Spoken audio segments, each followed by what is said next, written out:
ನಮಸ್ಕಾರ ವೀಕ್ಷಕರೇ, ನ್ಯಾಷನಲ್ ಟಿವಿಗೆ ಸ್ವಾಗತ. ನಾನು ಸ್ವಾತಿ ಸಾಲ್ಯನ್. ಕಾಂತಾರ ಸಿನಿಮಾ ಬಿಡುಗಡೆಯಾಗಿ 50 ದಿನಗಳು ಆಯ್ತು. ಭರ್ಜರಿ ಪ್ರದರ್ಶನ ಕೂಡ ಕಾಣ್ತಾ ಇದೆ. ಈ ಒಂದು ಸಿನಿಮಾ ಇಡೀ ದೇಶವೇ ಕೊಂಡಾಡಿದಂತ ಸಿನಿಮಾ ಹೌದು. ಅಲ್ಲದೆ ತುಳುನಾಡಿನ ಮಣ್ಣಿನ ಸೊಬಗನ್ನು ಕೂಡ ರಿಷಬ್ ಶೆಟ್ಟಿ ಅವರು ಈ ಒಂದು ಸಿನಿಮಾದ ಮೂಲಕ ಹೇಳಿದ್ದಾರೆ. ಪ್ರಪಂಚದಾದ್ಯಂತ ಈ ಒಂದು ಸಿನಿಮಾ ತುಂಬಾನೇ ಹಿಟ್ ಆಯ್ತು ಅಂತಾನೂ ಹೇಳ್ಬೋದು. ಈ ಸಿನಿಮಾದ ಪಾಸಿಟಿವ್ ಆಗಿ ಎಷ್ಟು ಜನ ಒಪ್ಪಿಕೊಂಡ್ರು, ಅಷ್ಟೇ ನೆಗೆಟಿವ್ ಆಗಿ ಕೂಡ ದೈವದ ನುಡಿಗಳಾಗಿರ್ಬೋದು ಅಥವಾ ಸಾಮಾಜಿಕ ಜಾಲತಾಣದಲ್ಲಿ ದೈವಗಳನ್ನು ತೋರಿಸೋ ರೀತಿ ಆಗಿರ್ಬೋದು ಅಥವಾ ಅಪಹಾಸ್ಯ ಮಾಡೋದಾಗಿರ್ಬೋದು, ಕರಾವಳಿಯ ದೈವ ಆರಾಧಕರು ಮತ್ತು ಕರಾವಳಿಯಲ್ಲಿ ದೈವವನ್ನ ನಂಬುವಂತವರು ಈ ಒಂದು ವಿಚಾರದ ಬಗ್ಗೆ ತುಂಬಾನೇ ಆಕ್ರೋಶವನ್ನ ವ್ಯಕ್ತಪಡಿಸ್ತಾರೆ. ಚಿತ್ರತಂಡದ ನಡುವೆ ಸಂಘರ್ಷವೂ ಕೂಡ ಆಗಿರುತ್ತೆ. ಅದು ಅಲ್ಲದೆ ಸಿನಿಮಾ ರಿಲೀಸ್ ಆಗಬಾರ್ದು, ಸಿನಿಮಾ ಓಡಬಾರ್ದು ಅನ್ನೋ ಮಾತುಕತೆಗಳು ಕೂಡ ಈ ಮೂಲಕ ಬರುತ್ತೆ. ಕಾಂತಾರ 1 ಎಷ್ಟು ಒಂದು ಟ್ರೋಲಿಗೆ ಆಗಿರ್ಬೋದು ಅಥವಾ ಬಾಯಿ ಮಾತಿಗೆ ಜನರ ಒಂದು ಭಾವನೆಗೆ ಧಕ್ಕೆ ತರುವಂತ ಸಿನಿಮಾ ಅಂತ ಹೇಳ್ತಾರೋ, ಚಾಪ್ಟರ್ 1 ಕೂಡ ಅಷ್ಟೇ. ಕಾಂತಾರ ಚಾಪ್ಟರ್ 1 ರಿಲೀಸ್ ಆಗುವಾಗ ಇದನ್ನ ರಿಲೀಸ್ ಆಗ್ಲಿಕ್ಕೆ ಬಿಡದ ರೀತಿ ಕೆಲವಷ್ಟು ಒಂದು ಘಟನೆಗಳು ಕೂಡ ನಡೆದಿದೆ. ಏನು ದೈವದ ಒಪ್ಪಿಗೆ ಪಡೆದು ಈ ಒಂದು ಸಿನಿಮಾ ಏನು ಮಾಡಿದ್ದಾರೆ, ದೈವದ ಅನುಮತಿಯಿಂದಲೇ ಈ ಸಿನಿಮಾ ಮಾಡಿದಾದ್ರೆ ನಂತರದ ಸಿನಿಮಾ ಮಾಡೋದಕ್ಕೂ ದೈವದ ಅನುಮತಿ ಕೇಳ್ತಾರೆ. ಅಲ್ಲಿ ದೈವ ಏನು ಹೇಳುತ್ತೆ ಅಥವಾ ಈ ಸಿನಿಮಾವನ್ನ ಮಾಡ್ಬೇಕಾದ್ರೂ ಕೂಡ ಒಂದಷ್ಟು ಕಟ್ಟುನಿಟ್ಟುಗಳನ್ನ ಪಾಲಿಸ್ತಾರೆ.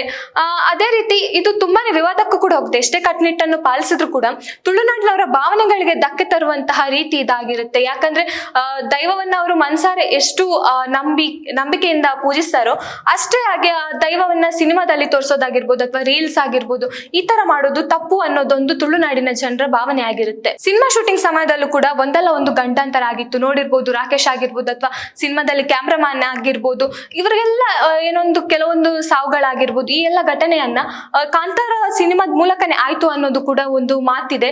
ಯಾಕಂದ್ರೆ ಸಿನಿಮಾನ ದೈವದ ಒಂದು ಏನು ವೇಷಭೂಷ ಇದೆ ಅಥವಾ ದೈವವನ್ನ ಯಾವ ರೀತಿ ತೋರಿಸ್ತಾರೆ, ದೈವವನ್ನ ಪ್ರದರ್ಶನ ಮಾಡೋ ರೀತಿ ಆಗಿರ್ಬೋದು, ಇದೆಲ್ಲ ನಮ್ಮ ತುಳುನಾಡಿನ ಕಲ್ಚರ್ ಅಂತಾನೆ ಹೇಳ್ಬೋದು. ಅಥವಾ ಒಂದು ಯಾವ ರೀತಿ ತೋರಿಸ್ತಾರೆ, ತುಳುನಾಡಿನ ಕಲ್ಚರ್ನಲ್ಲಿ ದೇವರಿಗೆ ತುಂಬಾನೇ ವಿಶೇಷವಾದ ಪಾತ್ರವನ್ನ ಕೊಡ್ತಾರೆ. ಯಾಕಂದ್ರೆ ದೇವರಂದ್ರೆ ದೇವರಿಗಿಂತ ದೊಡ್ಡವರ ತರ ನಮ್ಮ ತುಳುನಾಡಲ್ಲಿ ನೋಡ್ತಾರೆ.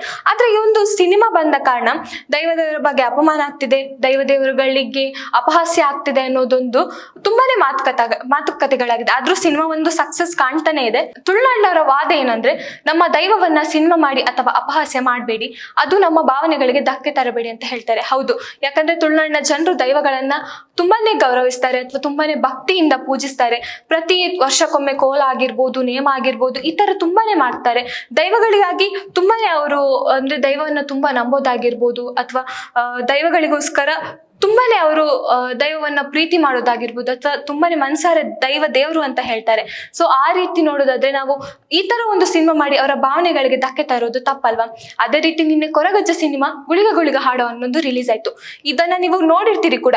ಆದ್ರೆ ಈ ಒಂದು ಸಿನಿಮಾದಿಂದ ಗುಳಿಗ ಅನ್ನೋ ಹಾಡಿಂದ ಯಾವ ರೀತಿ ದೈವವನ್ನ ತೋರಿಸ್ತಿದ್ದಾರೆ ಇವರು, ಯಾವ ರೀತಿ ದೈವಗಳಿಗೆ ಅಪಹಾಸ್ಯ ಮಾಡ್ತಿದ್ದಾರೆ ಅನ್ನೋದು ಇಲ್ಲಿ ಪ್ರಶ್ನೆ ಆಗಿದೆ. ಯಾಕಂದ್ರೆ ತುಳುನಾಡಲ್ಲಿ ಈಗ ಕಾಂತಾರ ಸಿನಿಮಾ ನೋಡೋದಾದ್ರೆ ಕಾಂತಾರದಲ್ಲಿ ಯಾವ ರೀತಿ ದೈವಗಳನ್ನ ತೋರಿಸ್ತಾರೆ, ಪಂಜುರ್ಲಿ ಆಗಿರ್ಬೋದು ಅಥವಾ ಗುಳಿಗನನ್ನೇ ಆಗಿರ್ಬೋದು, ಯಾವ ರೀತಿ ತೋರಿಸ್ತಿದ್ದಾರೆ ಸೇಮ್ ನಮ್ಮ ತುಳುನಾಡಲ್ಲಿ ಯಾವ ರೀತಿ ಇದೆ ಆ ತರನೇ ತೋರಿಸ್ತಿದ್ದಾರೆ. ಬಟ್ ಇಲ್ಲಿ ನಿನ್ನೆ ನಡೆದಂತಹ ಕೊರಗಜ್ಜ ಮೂವಿದು ಸಾಂಗ್ ಏನ್ ರಿಲೀಸ್ ಆಗಿದೆ ಅದ್ರಲ್ಲಿ ಒಂದು ಬೇರೆನೇ ರೀತಿ ತೋರಿಸ್ತಿದ್ದಾರೆ. ಒಂಥರ ನಾಟಕ ಮಾಡೋ ರೀತಿ ತೋರಿಸ್ತಿದ್ದಾರೆ. ಯಾಕಂದ್ರೆ ನಾಟಕದಲ್ಲಿ ಪ್ಲಾಸ್ಟಿಕ್ ಆಗಿರ್ಬೋದು ಈ ತರ ಒಂದು ಇದನ್ನೆಲ್ಲ ಬಳಸ್ಬೋದು, ಪ್ರಾಡಕ್ಟ್ ಅಲ್ಲಿ ಏನಿದೆ ಅದನ್ನ ಬಳಸ್ತಾರೆ.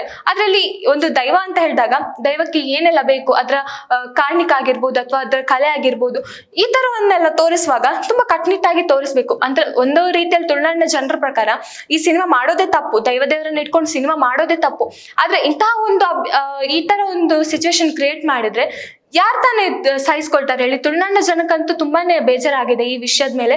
ಯಾಕಂದ್ರೆ ಕೆಲವೊಂದು ಪಾಸಿಟಿವ್ ಕಮೆಂಟ್ಗಳು ಬಂದ್ರು ಕೂಡ ಕೆಲವೊಂದು ನೆಗೆಟಿವ್ ಕಮೆಂಟ್ಗಳು ಕೂಡ ಈಗ ಬರ್ಲಿಕ್ಕೆ ಸ್ಟಾರ್ಟ್ ಆಗಿದೆ. ಯಾಕಂದ್ರೆ ದೇವರನ್ನ ಇಟ್ಕೊಂಡು ಈ ತರ ಒಂದು ಸಿನಿಮಾ ಮಾಡೋದು ಅಥವಾ ಅಪಹಾಸ್ಯ ಮಾಡೋದು ತಪ್ಪು. ಅಲ್ಲಿ ದೇವರನ್ನ ಯಾವ ತರ ತೋರಿಸಿದಾರೆ ಅಂತಾನು ಕೂಡ ನೀವು ನೋಡ್ಬೋದು. ನೋಡ್ಲಿಕ್ಕೆ ಕೂಡ ಮನ್ಸಾಗಲ್ಲ, ಈ ತರ ಒಂದು ದೈವ ಇದ್ಯಾ ನಮ್ಮಲ್ಲೂ, ಅಂದ್ರೆ ನಮ್ಮ ತುಳುನಾಡಲ್ಲಿ ಈ ತರ ಒಂದು ದೈವವನ್ನ ಆರಾಧಿಸ್ತಾರೆ, ಈ ತರ ದೈವ ಇದ್ಯಾ ಅನ್ನೋ ಪ್ರಶ್ನೆಗೆ ಕೂಡ ಈ ಒಂದು ಹಾಡು ಕಾರಣ ಆಗ್ತದೆ. ಯಾಕಂದ್ರೆ ತುಳುನಾಡಿನಲ್ಲಿ ಹೇಳ್ಬೋದು ದೇವರನ್ನ ತುಂಬಾ ವಿಶೇಷ ಸ್ಥಾನ ಇದೆ. ತುಂಬಾನೇ ಜನರು ಆರಾಧಿಸ್ತಾರೆ. ತುಳುನಾಡಿನಂತಲ್ಲ, ಆಚೆ ಹೊರ ಪ್ರಪಂಚದಲ್ಲಾಗಿರ್ಬೋದು ದೇವರನ್ನ ನೋಡ್ಲಿಕ್ಕೋಸ್ಕರ ಬರ್ತಾರೆ. ನೀವು ಸಿನಿಮಾ ಮಾಡೋದೇ ಇದ್ರೆ ದೇವರನ್ನ ಇಟ್ಕೊಂಡು ಯಾಕೆ ಸಿನಿಮಾ ಮಾಡ್ತೀರಿ ಅನ್ನೋದು ಪ್ರಶ್ನೆ ಆಗಿದೆ. ಯಾಕಂದ್ರೆ ದೇವರ ಕಾರಣಿಕ ನಿಮ್ಗೆ ಗೊತ್ತಾಗ್ಬೇಕಿದ್ರೆ ಅಲ್ಲಿ ಆ ದೇವರ ಜಾಗಕ್ಕೆ ಬಂದು ಕೈ ಮುಗ್ದು, ನಂಬಿಕೆಯಿಂದ ಕೈ ಮುಗ್ದು ಏನಾದ್ರೂ ಒಂದು ಸಿನಿಮಾ ಮಾಡ್ತಿದ್ರೆ ಅದನ್ನ ಸಕ್ಸಸ್ ಆಗ್ಲಿ ಅಂತ ಸಕ್ಸಸ್ ಆಗ್ಬೇಕು ಅಂತ ಮಾಡಿ. ಅದು ಅಲ್ಲದೆ ನೀವು ಬಂದು ಆ ದೈವವನ್ನೇ ಇಟ್ಕೊಂಡು ಸಿನಿಮಾ ಮಾಡಿದ್ರೆ ಅದು ತುಳುನಾಡಿನ ಜನರ ಭಾವನೆಗೆ ಧಕ್ಕೆ ಆಗೋದಂತೂ ಖಂಡಿತ. ಇನ್ನು ಈ ಹಾಡನ್ನ ನೋಡಿ ಆದ್ಮೇಲೆ ಕೆಲವೊಂದಿಷ್ಟು ಪ್ರಶ್ನೆಗಳು ಬಂದಿದೆ. ಒಂದು ದೈವ ಕುಣಿಯೋ ರೀತಿ ಈ ತರ ಇರುತ್ತಾ ಅಂತ. ದೈವ ಕುಣಿಯೋ ರೀತಿ ನೀವು ತುಳುನಾಡಲ್ಲಿ ನೋಡಿರ್ಬೋದು, ಅಥವಾ ಕೆಲವು ರೀಲ್ಸ್ ಅಲ್ಲೂ ಕೂಡ ಇರುತ್ತೆ. ದೈವ ಕುಣಿಯೋ ರೀತಿ ಈ ತರ ಇದೆಯಾ? ಈ ಸಿನಿಮಾದಲ್ಲಿ ನೋಡ್ಬೋದು ಗುಳಿಗ ಯಾವ ರೀತಿ ಕುಣಿಯುತ್ತೆ ಅಂತ. ಯಾಕಂದ್ರೆ ಗುಳಿಗ ಕುಣಿಯೋದು ಅಷ್ಟು ಕಡಿಮೆ. ಯಾಕಂದ್ರೆ ಗುಳಿಗನ ಆರ್ಭಟ ಎಲ್ಲ ತುಳುನಾಡಿನ ಜನರು ನೋಡಿರ್ತಾರೆ. ಗುಳಿಗ ಆರ್ಭಟಕ್ಕೆ ಫೇಮಸ್ ಆಗಿರುವಂತದ್ದು, ಅಥವಾ ಭಕ್ತಿಗೆ ಒಂದು ಗುಳಿಗ ಅನ್ನೋದೊಂದು ರೌದ್ರ ರೂಪ ಅನ್ನು ತೋರಿಸ್ತಾರೆ. ಅದ್ರಲ್ಲಿ ಗುಳಿಗ ಕುಣಿಯೋ ರೀತಿಯಿಂದ ಯಕ್ಷಗಾನ ತರ ತೋರಿಸಿದ್ದಾರೆ. ಯಾಕೆ ಈ ತರ ಮಾಡ್ತಿದ್ದಾರೆ ಅನ್ನೋದು ಪ್ರಶ್ನೆ ಆಗಿ ಉಳಿದಿದೆ. ವೇಷ ಈ ರೀತಿ ಯಾರು ಹಾಕ್ತಾರೆ? ವೇಷ ಆದ್ಮೇಲೆ ಅಂದ್ರೆ ಸಿರಿ ಎಲ್ಲ ಕಟ್ತಾರೆ. ಈ ಸಿರಿ ಕಟ್ಟೋದು ಪ್ಲಾಸ್ಟಿಕ್ ಅಲ್ಲಿ ಇದೆ. ಇದೆಲ್ಲ ನಮ್ಮ ತುಳುನಾಡಿನ ಜನರ ಭಾವನೆಗೆ ಧಕ್ಕೆ ಬರುವಂತದ್ದಲ್ಲ. ವೇಷ ಈ ತರ ಹಾಕೋದಂದ್ರೆ ವೇಷ ಹಾಕೋದಕ್ಕೂ ಅದೊಂದು ಕಟ್ಟುನಿಟ್ಟಿರುತ್ತೆ. ವೇಷ ಹಾಕ್ಬೇಕಾದ್ರೂ ಅವರು ಪೂಜೆ ಮಾಡಿ ಅಥವಾ ಸಸ್ಯಾಹಾರವನ್ನ ಸೇರಿಸಿ ಏನೋ ಒಂದು ಕಟ್ಟುನಿಟ್ಟನ್ನ ಪಾಲಿಸಿ ಈ ತರ ವೇಷ ಹಾಕೋರು. ಇಲ್ಲಿ ನೋಡಿದ್ರೆ ವೇಷ ಯಾವ ತರ ಇದೆ ಅಂತ ನೀವು ನೋಡ್ಬೋದು. ಯಾಕಂದ್ರೆ ವೇಷ ಕೂಡ ಸರಿಯಾಗಿ ಹಾಕಿರಲ್ಲ. ಏನೋ ಒಂದು ಪ್ಲಾಸ್ಟಿಕ್ ತರದನ್ನ ಯೂಸ್ ಮಾಡಿ ಸಿರಿ ಆಗಿರ್ಬೋದು. ಸಿರಿಗೆ ತುಂಬಾನೇ ಮಹತ್ವದ ಸ್ಥಾನ ಇದೆ ನಮ್ಮ ತುಳುನಾಡಿನಲ್ಲಿ. ಹಾಗೆ ಇಲ್ಲಿ ನೋಡಿದ್ರೆ ಪ್ಲಾಸ್ಟಿಕ್ ಅನ್ನ ಬಳಸಿ ಆ ತರ ಮಾಡೋದು ಇದು ತುಂಬಾನೇ ತಪ್ಪು ಅಂತಾನೆ ಹೇಳ್ತೀನಿ. ಗುಳಿಗ ದೈವ ಅಥವಾ ಪಂಜುರ್ಲಿ ದೈವವನ್ನ ಕಾಂತಾರದ ಸಿನಿಮಾದಲ್ಲಿ ನೀವು ನೋಡಿರ್ತೀರಿ. ಆದ್ರೆ ಇಲ್ಲಿ ಯಾವ ತರ ತೋರಿಸಿದ್ದಾರೆ ಅಂತ ನೀವೇ ನೋಡ್ಬೋದು. ಯಾಕಂದ್ರೆ ಪಂಜುರ್ಲಿ ಆಗಿರ್ಬೋದು, ಗುಳಿಗ ಆಗಿರ್ಬೋದು, ನಮ್ಗೆ ಕಾಂತಾರ ಮೂವಿ ಬಂದ್ಮೇಲೆ ಗೊತ್ತಾಗಿದ್ದು ಪಂಜುರ್ಲಿ ಮತ್ತೆ ಗುಳಿಗ ದೈವ ಯಾವ ರೀತಿ ಇರುತ್ತೆ, ಅಂದ್ರೆ ಯಾವ ರೀತಿ ಒಂದು ಅವರ ಪವಾಡ ಎಂತದ್ದು ಅಂತ ನಮ್ಗೆ ಗೊತ್ತಿರುತ್ತೆ. ಆದ್ರೆ ಈ ಸಿನಿಮಾದಲ್ಲಿ ಯಾವ ರೀತಿ ತೋರಿಸಿದ್ದಾರೆ ಅಂದ್ರೆ ಪಂಜುರ್ಲಿಯನ್ನ ತುಂಬಾ ಬೇರೆನೇ ರೀತಿ ತೋರಿಸಿದ್ದಾರೆ, ಗುಳಿಗವನ್ನ ಕೂಡ ತುಂಬಾ ಬೇರೆನೇ ರೀತಿ ತೋರಿಸಿದ್ದಾರೆ. ಈ ತರ ಯಾಕೆ ಮಾಡ್ತಾರೆ ಅಂದ್ರೆ ಸಿನಿಮಾ ಮಾಡೋದು ತಪ್ಪಲ್ಲ. ಅಂದ್ರೆ ಈಗ ತುಳುನಾಡಿನ ಪ್ರಕಾರ ಸಿನಿಮಾ ಮಾಡೋದೇ ತಪ್ಪು. ಆದ್ರೆ ಸಿನಿಮಾ ಮಾಡಿದ್ರು ಕೂಡ ಅದನ್ನ ಕಟ್ಟುನಿಟ್ಟಾಗಿ ಮಾಡ್ಬೇಕಲ್ಲ.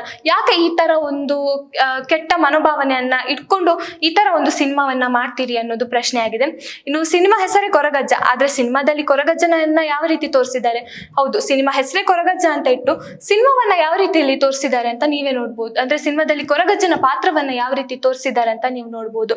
ಯಾಕಂದ್ರೆ ಇಲ್ಲಿ ನಾನ್ ನೋಡಿರೋ ಪ್ರಕಾರ ಕೊರಗಜ್ಜನನ್ನ ಒಂದು ಕೊರಗಜ್ಜ ಬಂಧಿತರಾಗಿರ್ತಾರೆ, ಅಲ್ಲಿ ಬಂದು ಗುಳಿಗ ಕಾಪಾಡೋ ರೀತಿ ಅಂತ ಒಂದು ತೋರಿಸ್ತಾರೆ.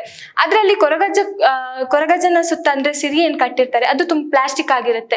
ಯಾಕೆ ಈ ತರ ಮಾಡ್ತಾರೆ? ಕೊರಗಜ್ಜ ತುಂಬಾನೇ ಪವಾಡ ಮಾಡಿರುವಂತ ಒಂದು ದೈವ, ಅಥವಾ ಕೊರಗಜ್ಜನ ಬಗ್ಗೆ ಸಾಕಷ್ಟು ಜನರಿಗೆ ನಂಬಿಕೆ ಇದೆ, ಸಾಕಷ್ಟು ಜನರು ನಂಬ್ತಾರೆ ಕೂಡ.